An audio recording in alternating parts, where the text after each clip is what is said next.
সবাইকে চ্যানেলে জানাচ্ছি নমস্কার। আজকের রেসিপি পটল বাহার। উপকরণে বোঝাই যাচ্ছে যেটা দরকার সেটা হচ্ছে পটল, আর দিয়ে দেব আলু আর টমেটো। পটলগুলোকে ভালো করে খোসা ছাড়িয়ে নিতে হবে, তারপরে এগুলোকে আড়াআড়িভাবে কেটে নেবেন, যেরকম ভিডিওতে আপনারা দেখতেই পাচ্ছেন। সবকটা পটলই এরকম আড়াআড়িভাবে কেটে রাখতে হবে। আর সঙ্গে দিতে হবে লম্বালম্বি করে কাটা আলু। আলু পটল ভালো মতো ধুয়ে নিয়ে তাতে নুন হলুদ মাখিয়ে রাখতে হবে। নুনটা স্বাদ মতো দেবেন।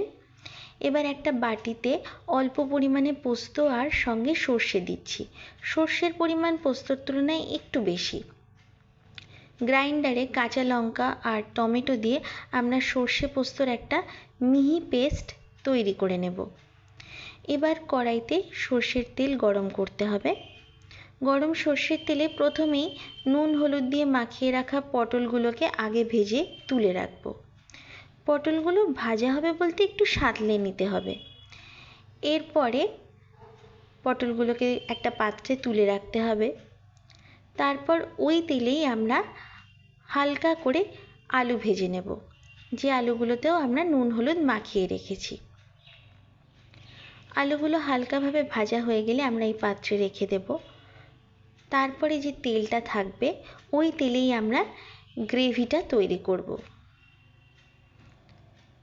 এই তেলে দিয়ে দিতে হবে কালো জিরে ফোড়ন।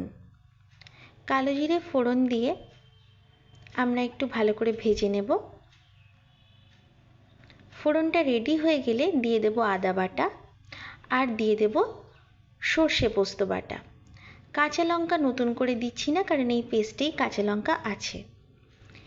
এবার আন্দাজ মতো নুন দিয়ে সম্পূর্ণ মিশ্রণটাকে ভালো করে কষতে হবে।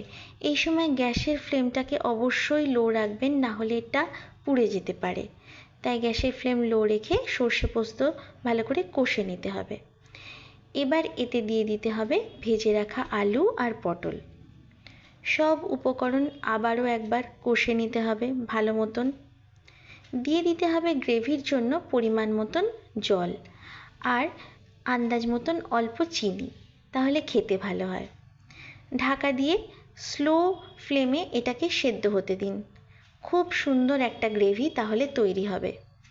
দেখুন সুসিদ্ধ হয়েছে পটল, আর গ্রেভির কালার দেখেই আপনারা বুঝতে পারছেন রান্নাটা কতটা ভালো হয়েছে। এবার গরম গরম পরিবেশন করতে হবে কাঁচা সর্ষের তেল দিয়ে, আর দিয়ে দিয়েছি একটু কাঁচা লঙ্কা। তৈরি হয়ে গেল সর্ষে আর পোস্ত দিয়ে পটল বাহার। অবশ্যই ট্রাই করবেন বাড়িতে। সবাইকে ধন্যবাদ।